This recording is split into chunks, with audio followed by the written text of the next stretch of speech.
Nosotros continuamos con esta serie expositiva del libro de Nehemías con un lema que es: Jesucristo edifica su iglesia a través de la iglesia. Esta es la novena enseñanza de este precioso libro y se titula ¿Detenerse o avanzar? ¿Detenerse o avanzar? ¿Sí?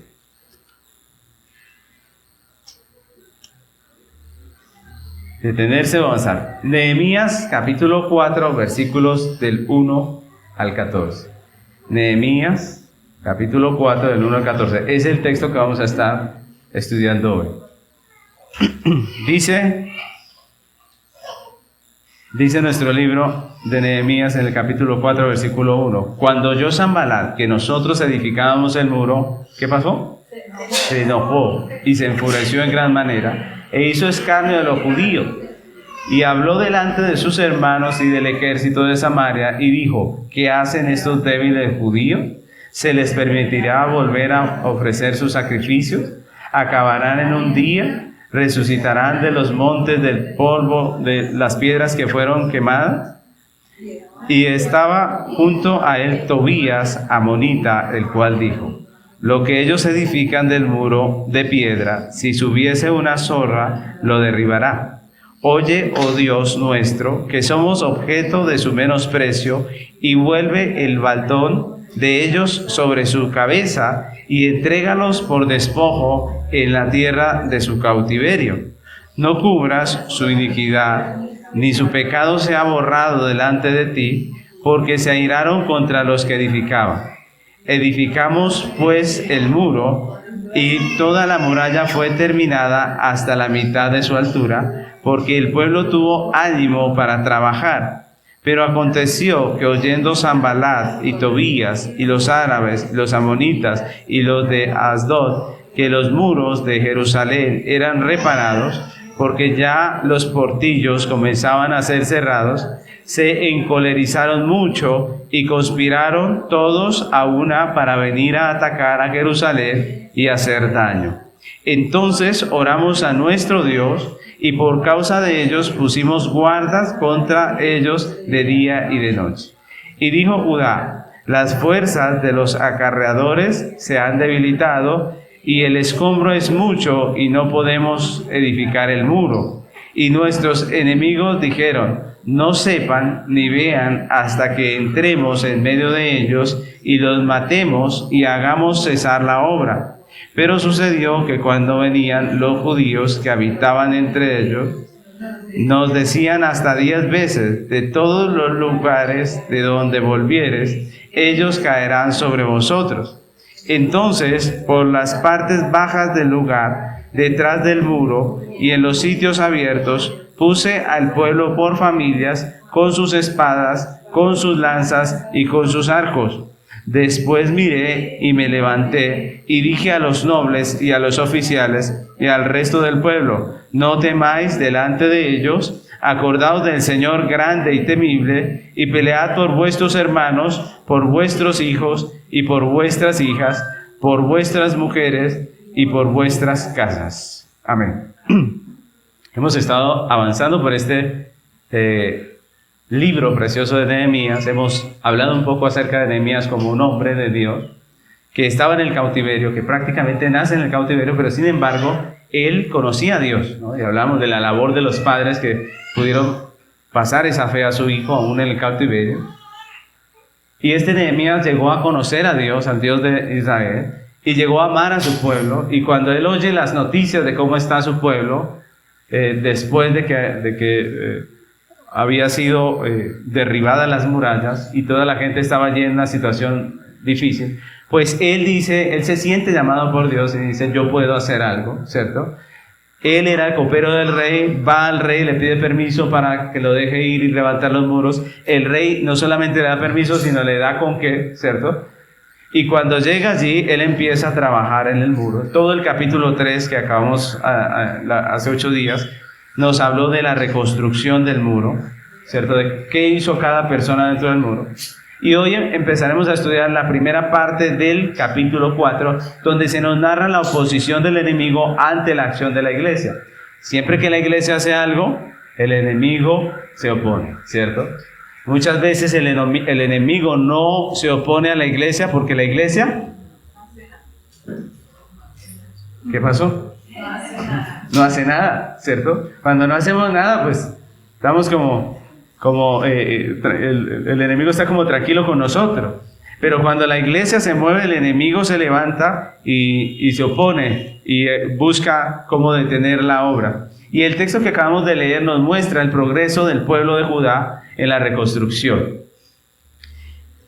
Pues es decir, miren, este texto, aunque ya leímos en el 3 cómo cada uno se comprometió con una parte del muro, en el 4 se nos echa un poquito el tiempo para atrás y se nos muestra cómo ellos van avanzando y lo que va pasando con el enemigo a medida que ellos van trabajando y llegando a cierta altura del muro. Y todo esto es muy edificante, mis hermanos, porque allí vamos a ver cómo reacciona el pueblo ante el ataque del enemigo. Entonces, todo esto nos sirve a nosotros, la iglesia, en medio de la guerra que libramos, para que nosotros que estamos comprometidos con la obra del Señor, pues podamos seguir adelante a pesar de la situación, ¿no? Si el Señor me lo permite, estaré desarrollando esta enseñanza en 3 puntos.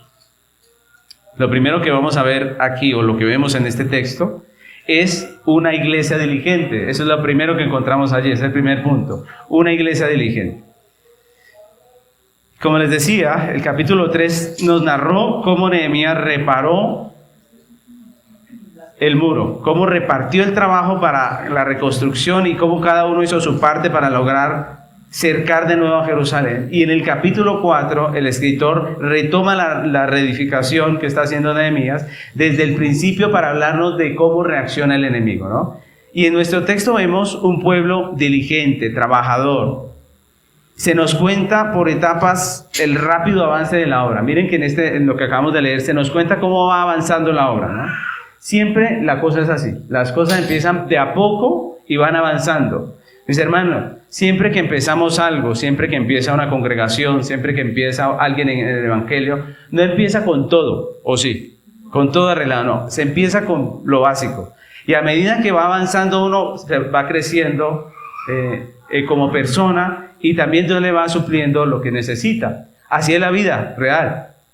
Así también son las finanzas. Si usted se pone a mirar, en realidad uno alcanza a tener un buen capital ya cuando está viejo. Algunos critican eso y dicen, ¿ya para qué le dan a uno cuando ya uno está viejito? Pero es que a veces cuando uno es joven, como que no sabe administrar, ¿no? Pero el tiempo hace que las cosas se decanten y uno pueda estar como más apto para la victoria, para lo que Dios le quiere entregar. Y así pasa con este pueblo. A medida que van avanzando, el Señor les va dando pequeñas victorias hasta que por fin se termina el muro, ¿no? Hasta que por fin todo queda perfecto. Y eso es lo que nos muestra este texto. Y en el texto que acabamos de leer, lo vemos en el versículo 1, que nos habla de cuando ellos empezaron a edificar el muro. Allí comienza hablando de cuando ellos empiezan a edificar el muro. Claro, obviamente el enemigo cuando ve que empieza se opone, ¿no? Luego nos habla del avance, ¿no? La obra sigue avanzando y en el versículo 6 ya se nos dice que toda la muralla fue terminada ¿hasta dónde? Hasta la mitad de la altura. Recordemos que la están edificando toda prácticamente al tiempo. Cada uno está trabajando en lo suyo, de tal manera que al tiempo prácticamente las murallas estaban hasta la mitad de la altura. Y ese es un gran avance en muy poco tiempo, ¿cierto? Nosotros que hemos visto aquí las construcciones de nuestras vías y todo esto, para la dimensión de la muralla, que ya hablamos de esa dimensión tan grande, para el espesor de ese muro, que era más o menos de 2.5 metros de ancho, pues obviamente esto fue muy rápido, se logró muy rápido, ¿no? Los judíos trabajaron bajo el liderazgo de Nehemías y lograron todo esto. Ahora, ¿cómo lo logran? El versículo 6 nos da unas palabras muy interesantes y nos dice que se logró todo ese avance tan rápido. ¿Por qué? Porque los judíos tenían ánimo, ¿para qué? Para trabajar. Y ese es un aspecto muy importante. Ellos tenían ánimo para trabajar. ¿Cómo se trabaja sin ánimo? Pues muy lento, ¿cierto? Pero cuando hay ánimo, cuando hay deseo de lograrlo, cuando se quiere, pues entonces se puede hacer rápido. Los judíos, bajo el liderazgo de Nehemías, habían puesto no solamente sus manos para hacer el muro, sino también su corazón. A veces la gente dice, bueno, yo ayudo, pero lo hace como enojado, como diciendo, ¿y por qué a mí? Luego es que no hay más, ¿cierto? Pero esta gente dijo, hágale, Nehemías, lo que haya que hacer lo hacemos. ¿Qué hago yo, cierto? ¿Para qué soy bueno en todas estas obras que está haciendo? Y él le puso a cada uno su labor. Tenían ánimo de reconstruir la ciudad y se esforzaron para hacerlo. Y eso es algo muy interesante porque cuando hay voluntad, mis hermanos, cuando hay voluntad en el corazón, pues no importa qué tan difícil sea la tarea, ¿no creen ustedes? Cuando hay voluntad en el corazón, no importa qué tan difícil sea la tarea. Eso se puede, ¿cierto? Por eso la Biblia dice que las enfermedades se pueden curar, pero ¿qué remedio hay para el espíritu desanimado, ¿cierto? ¿Qué hacemos con esto? Es muy difícil. Y en el versículo 7 dice, otro tiempo más adelante, ya dice que los portillos del muro comenzaban a ser cerrados. Es decir, recuerden que la destrucción había dejado brechas por todo el muro, y todas esas brechas a lo largo del muro estaban siendo cerradas.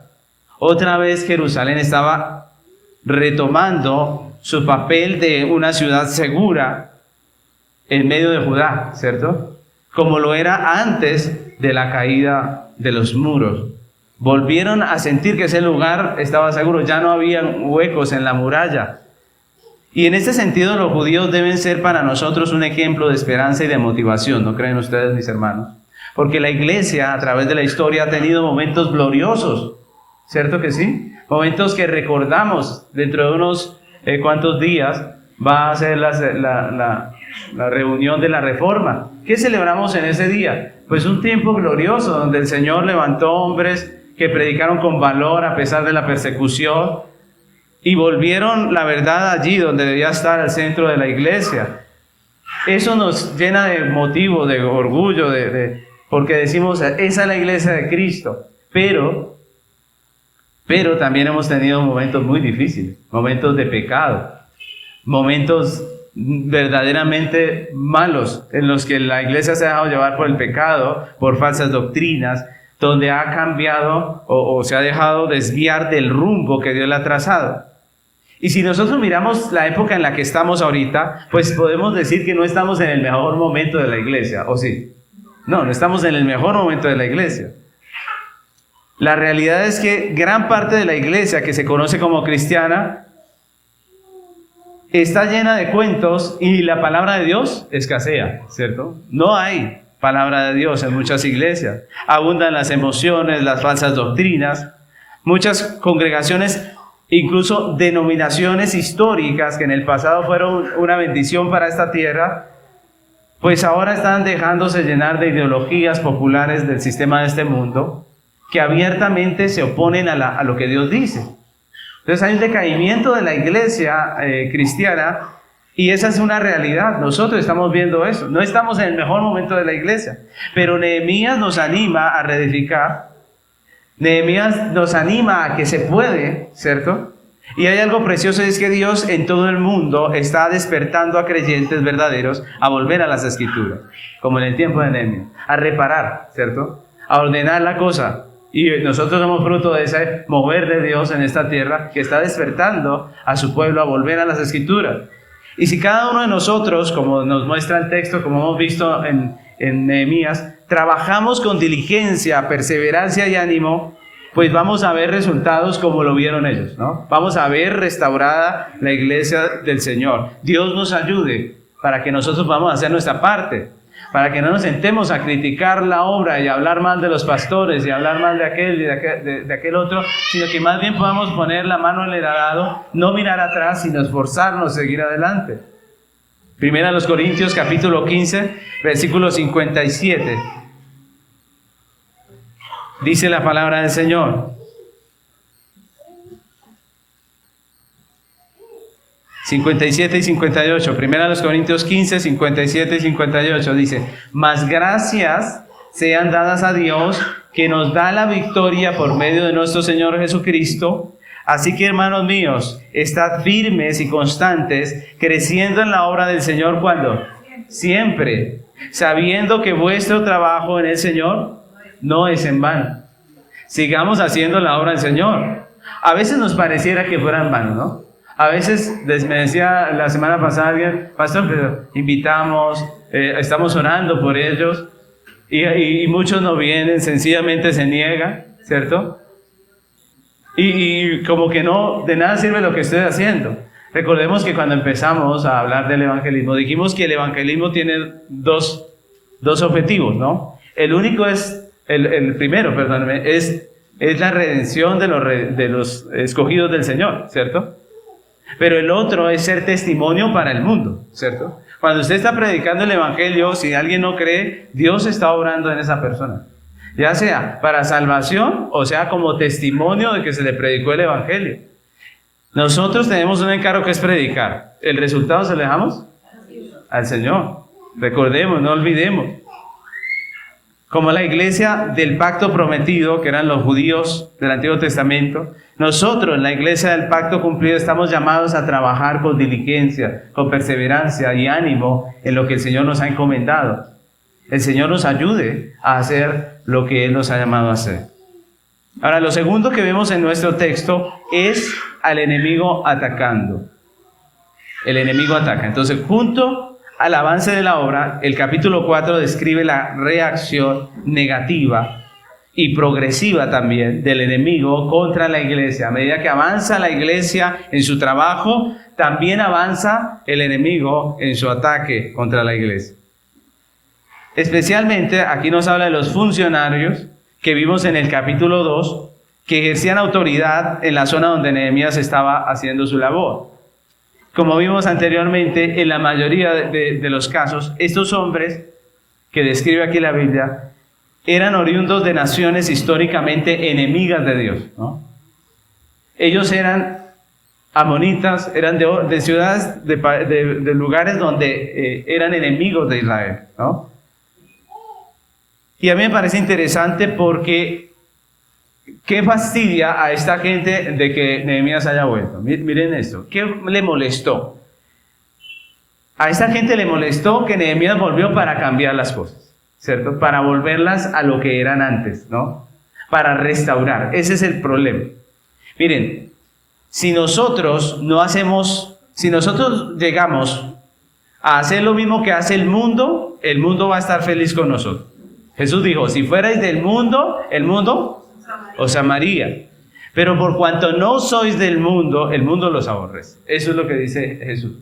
Y lo que fastidia a esta gente es que Nehemías llegó a restaurar la ciudad, a volver la adoración a Dios dentro de las puertas de Jerusalén. Él volvió a restaurar algunas de las fiestas. Él volvió a hacer que las cosas volvieran al orden de Dios. Y eso es importante, mis hermanos. Eso es lo central en este asunto. Es lo que molesta al enemigo. Y si el enemigo no molesta a gran parte de la iglesia, es porque la iglesia está, en algunos casos, está de la mano con el enemigo. Está de acuerdo con muchas de las cosas que dice el enemigo. Pero el enemigo se molesta con Nehemías porque Nehemías vino a cambiar las cosas.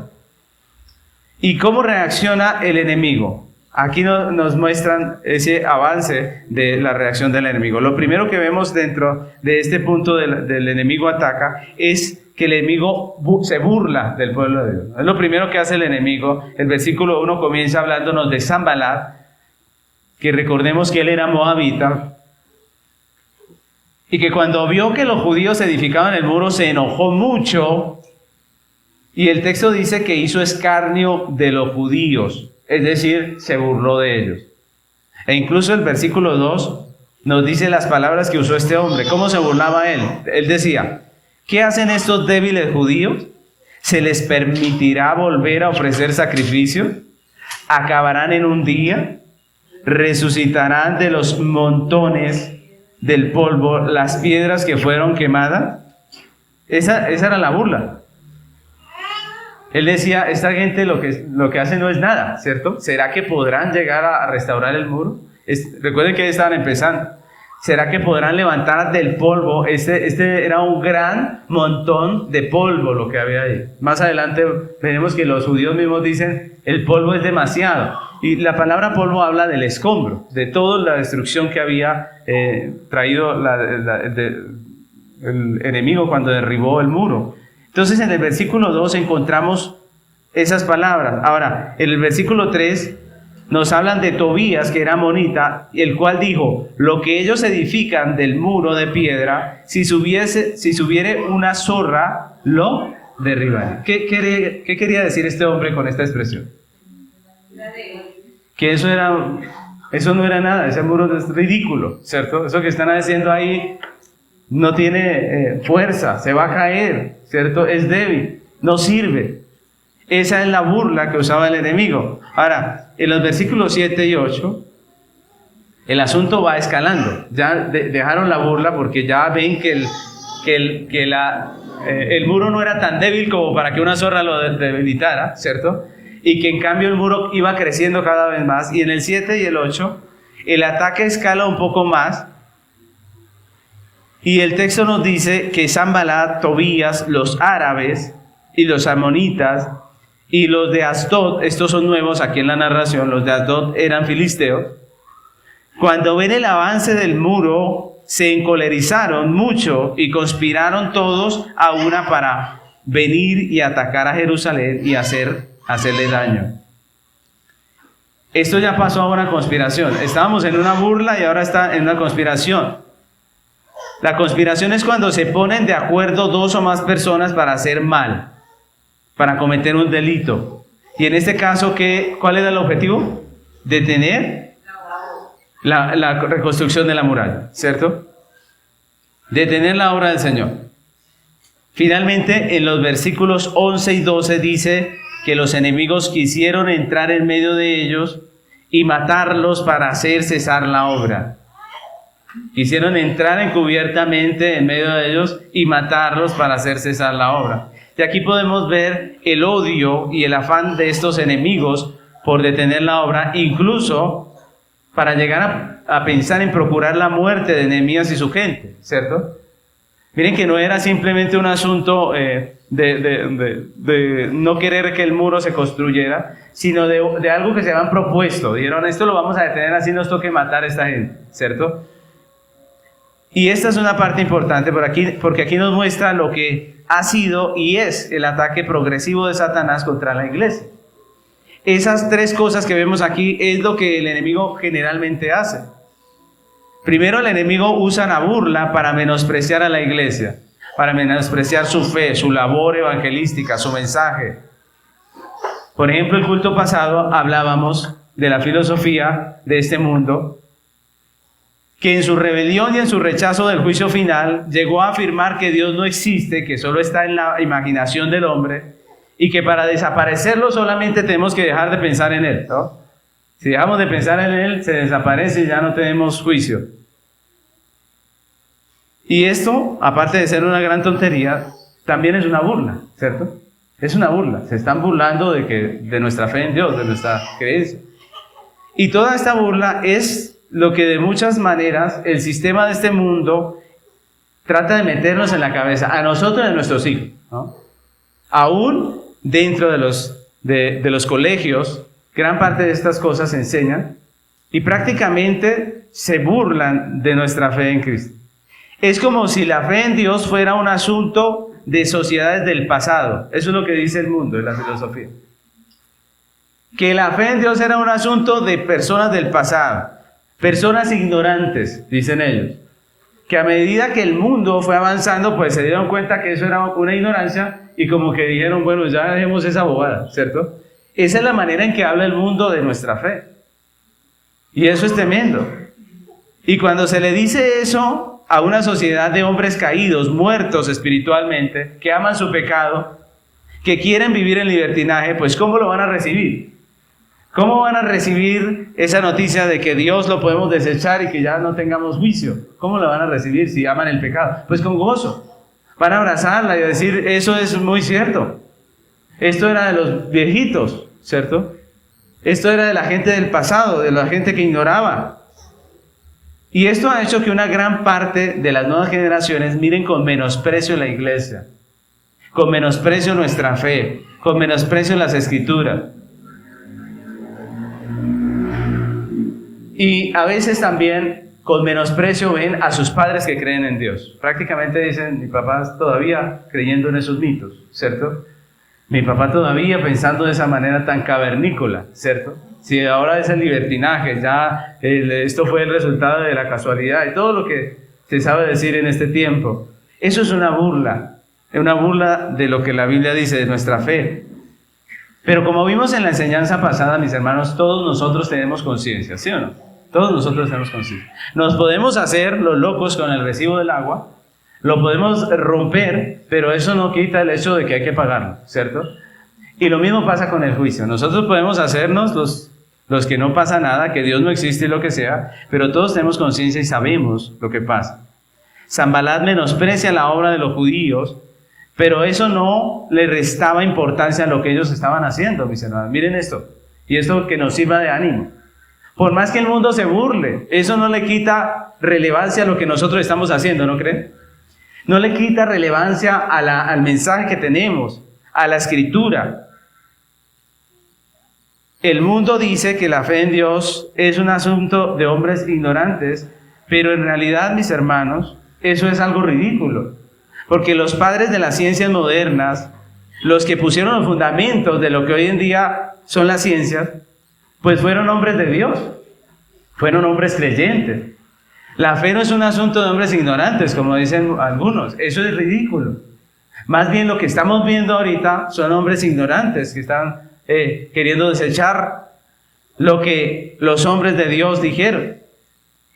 Si ustedes miran en la historia, Newton, Mendel, Pasteur, Tesla, Pascal y toda una gran lista de miles de hombres de ciencia eran cristianos, eran creyentes.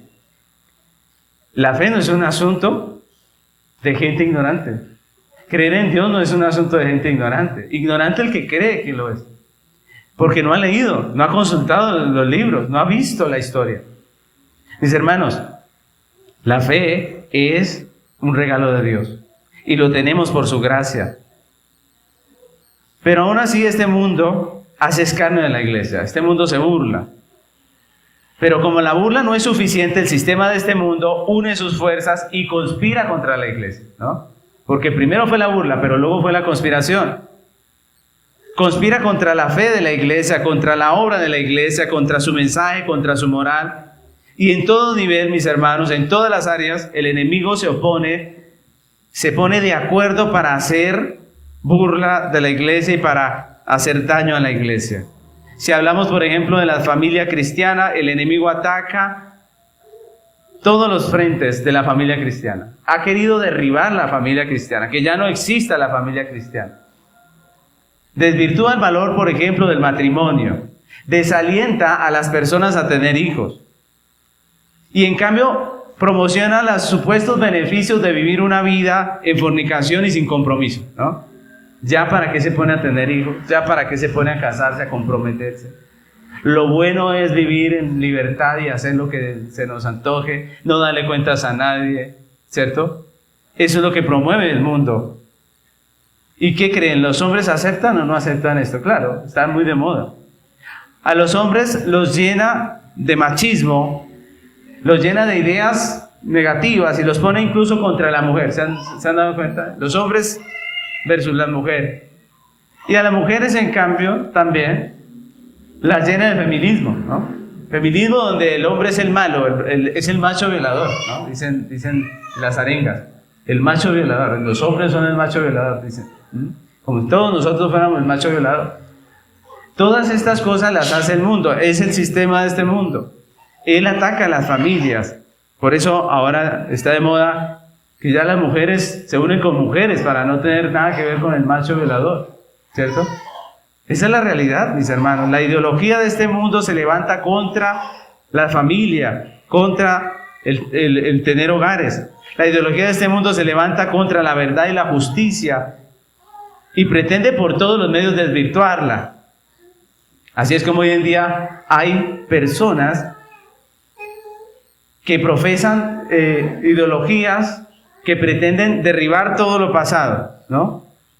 Uno de ellos es el movimiento de la deconstrucción, que empezó en la literatura, pero pasó a la filosofía. Entonces, ¿qué quiere decir la deconstrucción? Tratar de decir todo lo que nos enseñaron es mentira, ¿no? Todo lo que nos enseñaron es mentira. Tratar de desvirtuar la verdad para que todo termine siendo relativo, lo que usted quiera, ¿no? Lo que usted piense. Entonces, hay personas que dicen, la ortografía es mala, por ejemplo, imagínense, la ortografía es mala. Es un ataque del sistema que nos quiere mantener esclavos. Y entonces hay personas que dicen, yo escribo mal porque no soy esclavo del sistema, ¿cierto? Y entonces escriben huevo sin H porque yo no soy esclavo del sistema, ¿cierto? Y así.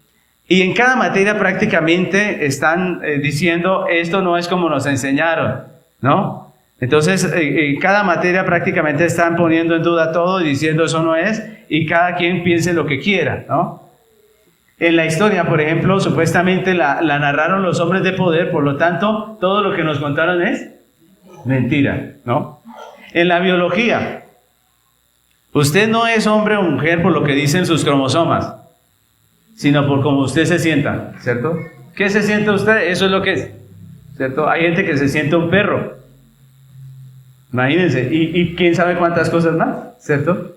Entonces, todas esas cosas es tratando de desvirtuar lo que es lógico, razonable, lo que tiene verdadera razón, y sencillamente producir un caos donde todo se vale, ¿no? Todo se vale. Hoy en día hay noticias tan absurdas, y lo malo no es que hayan, sino que hay un montón de gente que las sigue, y hay un montón de gente que dice, yo quiero, eso me parece que es espectacular. Hace un tiempo algún loco dijo que ya no necesitamos comida. Yo les he contado, dijo que ya no necesitamos comida, que podemos vivir del sol. Entonces usted sale al sol, se toma el sol todos los días, y ya con eso. Y un hijo murió, un hijo de esa persona murió. Un hijo de esa persona murió de hambre, de desnutrición. Dice, hermanos, si todo lo que vemos en el internet lo vamos cogiendo y vamos diciendo, ay, sí, esto está muy chévere, ¿cierto? Pues usted no tiene criterio, lo único que va a hacer es enfermarse y dañarse. Nosotros debemos tener cuidado, porque hoy en día cualquiera puede coger un celular y grabar cuanta locura se le ocurra y decir que estábamos engañados toda la vida y que las cosas ahora son así, y eso es deconstruir, y sobre la base de la nada, mis hermanos. Se ha tratado de construir la moralidad, diciendo que lo que es moral ya no lo es, lo que es inmoral ya no es inmoral, ¿cierto? Se trata de derribar todas esas cosas que eran ciertas y sencillamente, o que son ciertas, porque la verdad es la verdad, y sencillamente crear un caos donde cada quien decida lo que quiera. El mundo conspira contra la verdad y la justicia. Quiere hacernos dudar de todo para poder llamar a lo malo bueno y a lo bueno malo. En últimas, después de la burla y la conspiración, viene la persecución a muerte, ¿no? Como ha pasado en muchos otros tiempos con la iglesia. Hemos llegado en este momento al punto en que ya no solo es la opinión de algunos que la iglesia está mal, que la iglesia es enemiga, que la verdad es enemiga, que la Biblia es enemiga, sino que también los jueces, los senadores, las autoridades, los que legislan, se han inclinado en favor del pecado y ahora legislan en contra de la iglesia. Ahora legislan en contra de lo que decimos y enseñamos. Ahora nos censuran. Mis hermanos, estamos ya siendo perseguidos no solamente social, sino también legalmente. Y no estamos muy lejos de una persecución física como las que ya ha vivido la iglesia. No estamos muy lejos. Nosotros somos como el patito feo de la cosa porque decimos que esto está mal, aquello también, ¿cierto? Todo lo que hoy en día están legalizando, nosotros seguimos diciendo que está mal.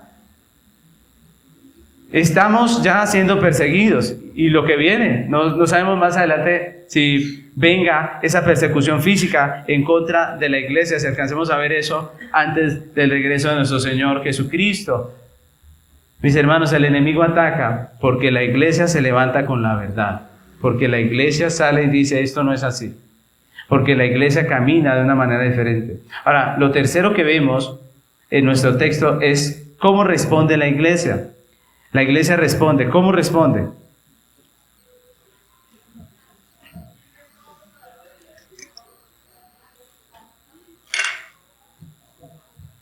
Pues primeramente, en el texto vemos que la iglesia responde en oración. Es lo primero que aparece allí en el versículo 4 y 5, que expresa la oración que levantó Nehemías. Nehemías ve la situación, el enemigo se levanta, hostiga, ¿y qué hace Nehemías? Levanta su oración. La oración de Nehemías es imprecatoria, y es interesante, ¿no? Porque él pide a Dios que mire la situación y que vuelva el baldón, es decir, la ofensa o el agravio de ellos sobre su cabeza, ¿cierto? Que vuelva el agravio de ellos sobre su cabeza. Y lo que está pidiendo es que las burlas y la conspiración y la persecución de sus enemigos recaigan sobre ellos mismos, ¿no? Y uno ve este texto y le parece curioso, mis hermanos, porque él dice también que ellos sean entregados al despojo en tierra de cautiverio. Eso es lo que está deseando Nehemías para sus enemigos. Dice que no sea cubierta su iniquidad, que su pecado no sea borrado, porque se airaron contra ellos que estaban haciendo la voluntad de Dios, la obra, en la reconstrucción del muro. Ahora, ¿cómo puede orar Nehemías así, siendo que la Biblia nos dice que debemos orar por nuestros enemigos, ¿cierto? Bendecir a los que nos maldicen. ¿Cómo es posible que Nehemías haga esta oración tan fuerte contra sus enemigos? Y pues lo que hay que notar aquí, mis hermanos, es que este no era un enemigo personal de Nehemías. Miren esto, no era un enemigo personal de Nehemías. No era alguien que simplemente le había ofendido o le había golpeado en una mejilla. ¿Cierto? ¿Qué dice la Biblia? Que si te golpea en una mejilla, con la otra. ¿Cierto? Pero estos eran instrumentos del enemigo de Dios, de su propósito y del pueblo de Dios. Y en ese sentido lo que está haciendo Nehemías es exponiendo delante de Dios esas personas y pidiendo que el Señor hiciera justicia con ellos para poder seguir adelante con su labor. Miren que a lo que se opone esta gente no era Nehemías, era a la iglesia, a la labor de la iglesia, a lo que Dios había enviado a hacer a la iglesia. Y lo que dice Nehemías es: mira a esta gente que está saliendo a estorbar la obra que tú nos has llamado a hacer. Por favor, haz justicia para que nosotros podamos seguir trabajando, podamos hacer lo que tenemos que hacer. Y en el versículo 9 dice que los judíos, al sentirse amenazados por la conspiración de sus enemigos, también oran a Dios. Miren que eso es dependencia. Nehemías ve que sus enemigos salen a detener la obra y lo que hace no es ir contra ellos de una vez. ¿Él qué hace? Orar a Dios. Pedir: Señor, mira lo que está pasando. Esta gente nos salió a detener la obra. Están haciendo eso, están burlando. Señor, vuelve ese agravio sobre sus cabezas y que nosotros podamos seguir avanzando en la obra. Mis hermanos, los judíos ven esa situación y levantan su voz en oración al Dios Todopoderoso. Y nosotros tenemos que ver que la oración es dependencia de Dios. Desafortunadamente, a veces en la iglesia reformada, algunos creen que como la salvación es por gracia y como Dios es el autor y el soberano que controla todo, pues ven como con menosprecio la oración. Pero la oración es un tema muy importante en toda la Escritura. ¿Por qué? Porque así como es cierta la soberanía de Dios, también es cierta la responsabilidad humana. Nuestra responsabilidad es orar. Es lo que estamos haciendo los 15 minutos antes de empezar nuestro servicio, es orar y pedir a Dios que obre. Porque nosotros dependemos ¿de quién? De Dios, para todo, para nuestras familias, para nuestros hijos. Mis hermanos, todos nosotros hacemos una labor con nuestros hijos, con nuestra pareja, con nuestra familia, o hacemos una labor con las personas en la calle, evangelizándoles, con nuestros amigos del trabajo. Pero en definitiva, el único que tiene el poder para obrar salvación en ellos es Dios. Debemos unirnos como iglesia a orar: Señor, obra, ¿cierto? Como hizo Nehemías. La oración es dependencia. Nuestro enemigo es fuerte, pero nuestro Dios es todopoderoso. Nuestro enemigo es fuerte, pero nuestro Dios es todopoderoso. Ahora, otra forma en que los judíos le hicieron frente a las amenazas del enemigo fue poniendo su confianza en la palabra de Dios. Poniendo su confianza en la palabra de Dios. Yo les pregunto, ¿ustedes creen que esta gente, que estos judíos, ante la burla, la conspiración y las amenazas de muerte de sus enemigos que decían, los vamos a matar, ¿cierto? ¿Ustedes creen que esta gente tuvo miedo? ¿Se desanimaron en algún momento? ¿Quisieron dejar la obra? ¿Dijeron, ya no podemos seguir avanzando? ¿Qué creen ustedes? ¿Llegarían a ese punto? ¿O fueron muy valientes y dijeron, nosotros hasta el final?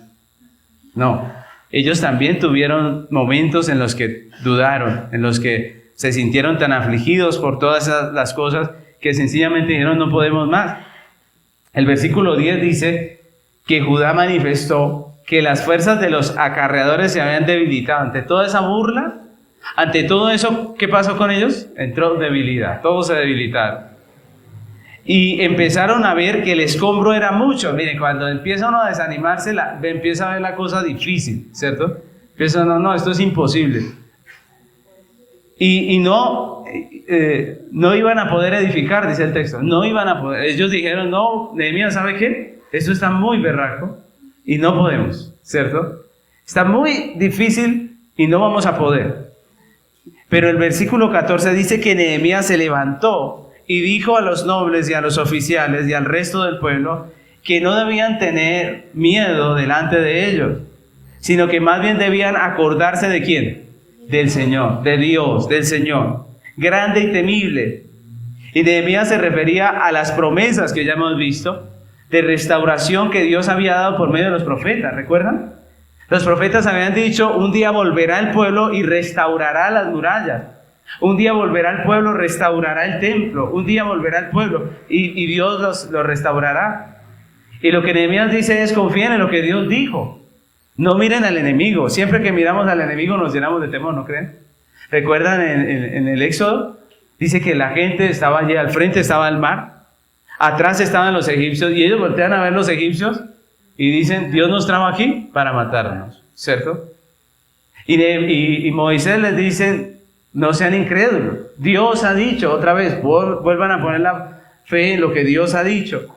Y Dios abre ese camino por entre el mar, porque Dios lo había prometido. Mis hermanos, nosotros solemos desanimarnos fácilmente, pero debemos ser hombres y mujeres de fe, ¿no creen ustedes? Debemos ser hombres y mujeres de fe. Debemos aprender a depender de Dios y a confiar en Él. Mis hermanos, yo no sé ustedes, pero en nuestro caso muchas veces tenemos situaciones, momentos en donde Dios nos trata como a Israel en el desierto. Como a Israel en el desierto, que debemos depender de Él cada día. Depender de Él cada día. Eso era el desierto. El desierto era, como dijo el Señor, para que ellos aprendieran que no solo de pan vivirá el hombre, sino de toda palabra que sale de la boca de Dios. Y yo les invito a que piensen esto. Cuando ellos estaban en el desierto, Dios les daba comida ¿para cuánto tiempo?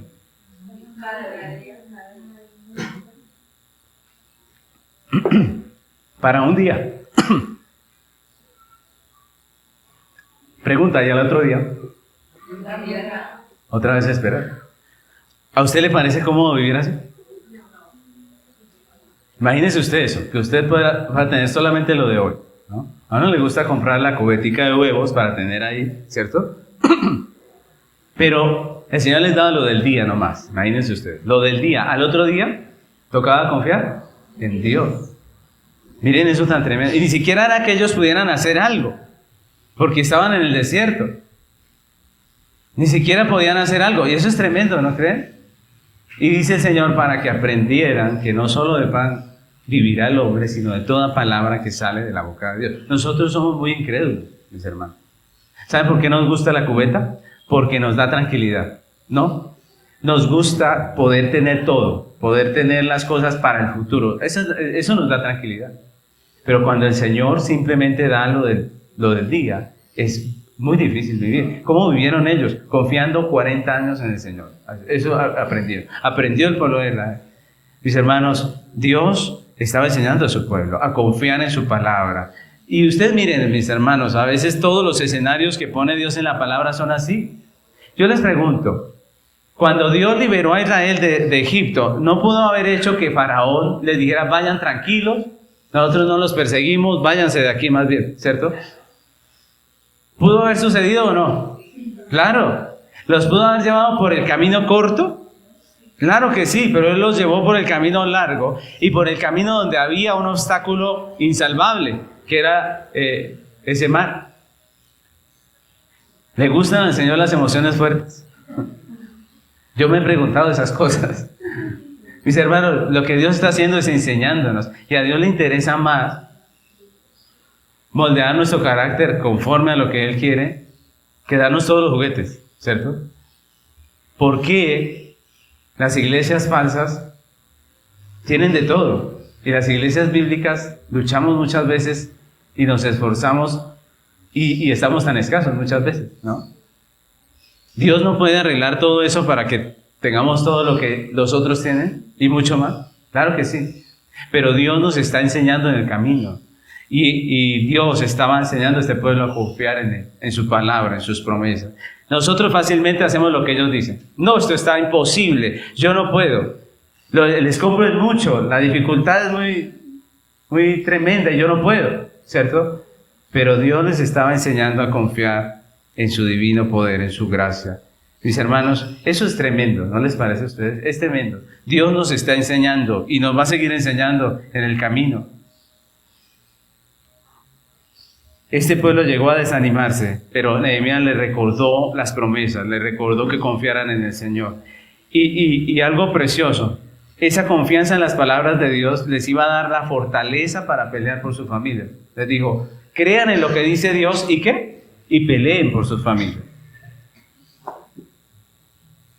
Así que ahí viene la tercera cosa que se ve aquí en esta parte final, que es que la oración y la confianza en la palabra de Dios no los llevaron a la inactividad. Ojo, no los llevaron a la inactividad. Porque uno dice, es que yo creo, por eso no.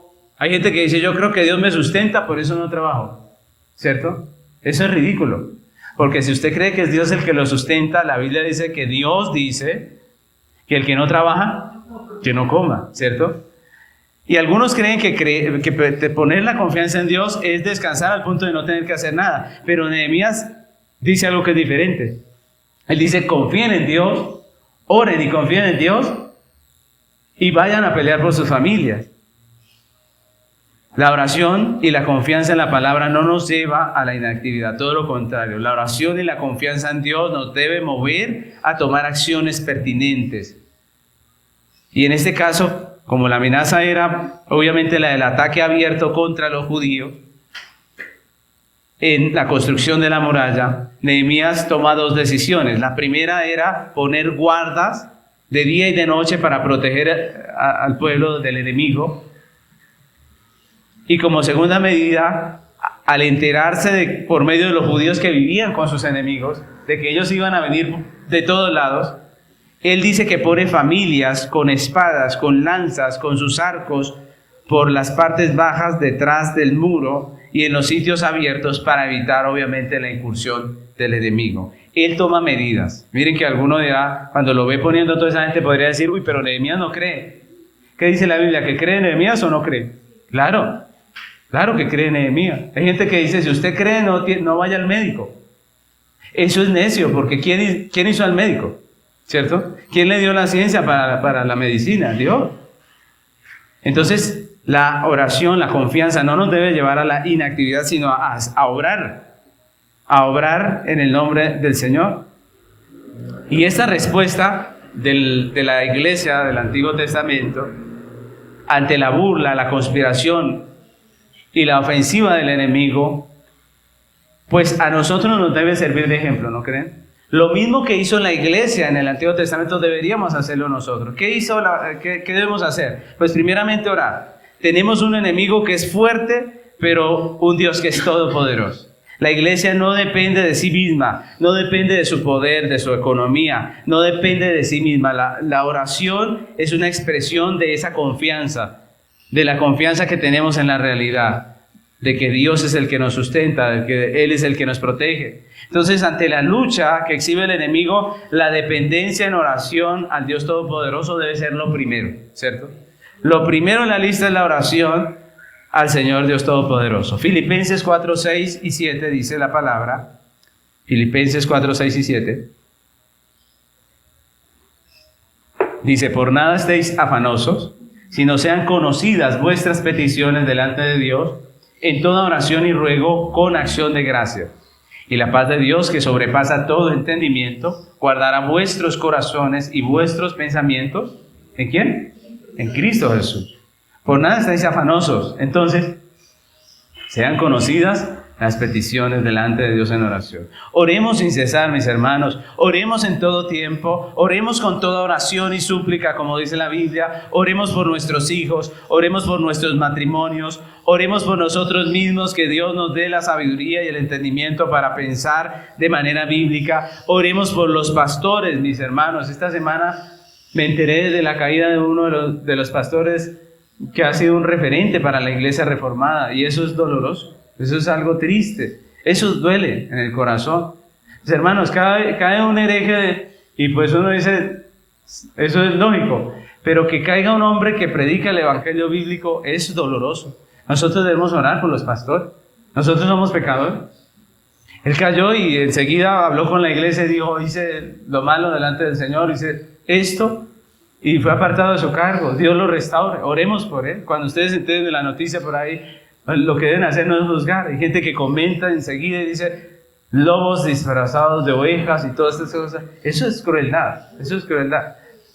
Mis hermanos, oremos por los pastores antes de que caigan, ¿no crean ustedes? Oremos. Que Dios los sostenga, los ayude. Oremos. Esa es nuestra responsabilidad. Pablo dijo, oren por mí, mis hermanos. Necesitamos orar los unos por los otros. Somos débiles pecadores.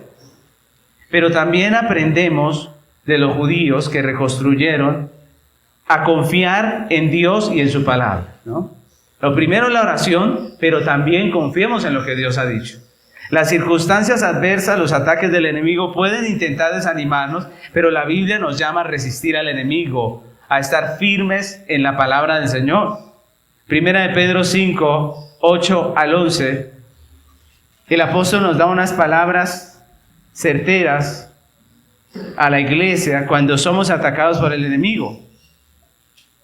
Dice Primera de Pedro 5, 8, sed sobrios y velad, porque vuestro adversario, el diablo, como león rugiente, anda alrededor buscando a quien devorar, al cual resistid firmes en la fe, sabiendo que los mismos padecimientos se van cumpliendo en vuestros hermanos, ¿dónde? En todo el mundo. Mas el Dios de toda gracia, que nos llamó a su gloria eterna en Jesucristo, después que hayáis padecido un poco de tiempo, Él mismo os perfeccione, afirme, fortalezca y establezca. A Él sea la gloria y el imperio por los siglos de los siglos. Amén. A Satanás lo resistimos firmes ¿en qué? En lo que Dios ha dicho, en la fe.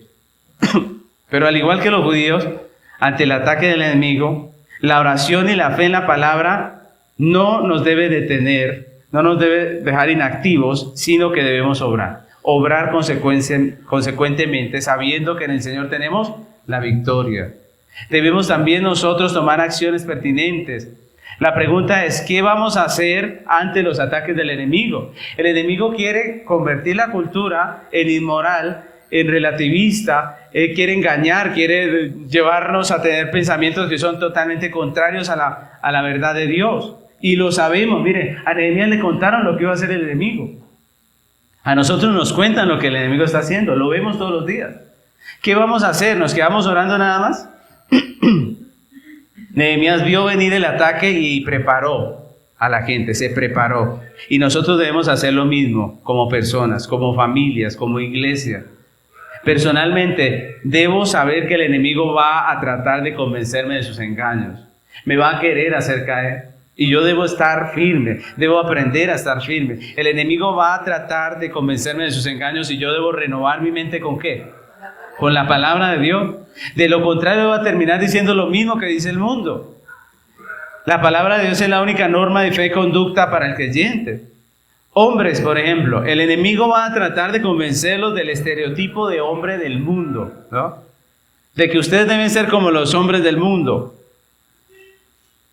Y usted debe prepararse aprendiendo a ser un hombre como lo enseña la Biblia, como la Biblia lo enseña a los hombres. Viviendo para la gloria de Dios, siendo productivo, porque los hombres somos productivos, siendo diligente, ejerciendo liderazgo. El que es casado tratando a la mujer como vaso más frágil, viviendo sabiamente con ella, amándola como Cristo amó a su iglesia, proveyendo, sosteniendo, protegiendo, haciendo su labor de sacerdote en el hogar, ejerciendo autoridad en amor, siendo ejemplo de su casa. Esa debe ser la labor de un hombre. Y la mujer debe estar preparada porque el enemigo va a querer meterle en su corazón todos los engaños del feminismo. Y usted debe estar preparada, mujer. Aprender lo que la Biblia dice acerca de la feminidad bíblica, de lo que es la mujer en el diseño de Dios. Viviendo una vida para la gloria de Dios, vistiendo con pudor y modestia, como dice la Biblia. Las casadas tratando a sus maridos con respeto, siendo su ayuda idónea. No existe el ayudo idóneo, ¿no? Que dicen por ahí, ¿no? Siendo su ayuda idónea, amándole a él, a sus hijos, porque la Biblia dice que la mujer creyente ame a su marido y a sus hijos, sujetándose a su autoridad, porque es la parte que Dios le dio, amando, respetando. Padres, como Nehemías, si nosotros no enseñamos a nuestros hijos, el enemigo se le va a enseñar cátedra todos los días a nuestros hijos. Desde que son pequeños, nuestra labor de padres es enseñarle a nuestros hijos. Desde que son bebés. Mire, uno trae un bebé y a veces pues lloran. ¿Por qué? Porque todos los bebés lloran. ¿Ellos entienden lo que estoy diciendo? Obviamente que no, pero están aprendiendo, están conociendo la iglesia, están adaptándose a vivir allí, a decir, este es mi lugar, ¿cierto? Y a medida que van creciendo con la palabra. Y eso es maravilloso. Dios está obrando en ellos. Aún en los bebés. ¿Te acuerdan, por ejemplo, el bebé Juan el Bautista en el vientre de su madre? Que dice que saltó en el vientre de su madre. Mis hermanos, nosotros debemos traer a nuestros hijos, ¿cierto? Es el deber que Dios nos ha llamado a hacer como creyentes. Aprovechar cuando son pequeños, porque dice la Biblia, aprovechen que cuando los niños son jóvenes, para que cuando sean viejos no se aparten de la fe. Eso es importante. Nosotros hacemos la labor. Ahora, ¿quién garantiza que esa labor sea exitosa? Solamente Dios, ¿cierto? Nosotros tenemos nuestra labor. Mis hermanos, debemos prepararnos. Si no nos preparamos, vamos a terminar hablando como el mundo. El ataque del enemigo empieza en la mente y nosotros debemos llenar nuestra mente de la palabra de Dios. Pablo dijo que la palabra de Cristo debería morar en abundancia en nuestro corazón. Escuchen la palabra de Dios, la predicación bíblica. Lean la escritura, estudienla. Mis hermanos, lo terrible no es que el mundo enseñe tonterías. Lo terrible es que la iglesia la repita. Debemos crecer en el conocimiento de la palabra de Dios porque estamos aquí no para ser activistas del mundo. Nosotros tenemos una razón de vivir que es Dios. Una gran comisión que es la predicación del evangelio. No somos activistas de ninguna causa más que la de Cristo. Esa es nuestra verdadera labor. Estamos aquí para hablar de Cristo. No estamos aquí para otra cosa, sino para Cristo. Y esa debe ser nuestra labor. Ahora, sabemos lo que Dios hizo con Nehemías y con el pueblo judío cuando estaban construyendo el muro. Y el enemigo los atacó. Ahora, la pregunta con la que terminamos esta enseñanza es, ante la burla, la conspiración y la persecución del enemigo, nosotros, la iglesia de Jesucristo, ¿qué vamos a hacer? ¿Nos detenemos o avanzamos? ¿Qué dicen ustedes? Avanzamos, ¿cierto? ¿Para atrás? Ni para coger impulso. No podemos. Dijo el Señor, el que pone su mano en el arado y mira hacia atrás, no es digno del rey. Así que oremos al Señor que nos ayude a seguir avanzando, a prepararnos. El Señor ya nos dijo, nos está diciendo cómo va a atacar el enemigo. Preparémonos. Les invito a que se pongan sobre sus pies y vamos a orar pidiéndole a Dios que nos ayude.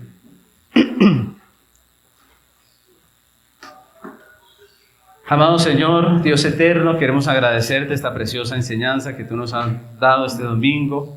Gracias por la palabra de Dios, por este testimonio de la obra tuya en la vida de Nehemías y del pueblo judío.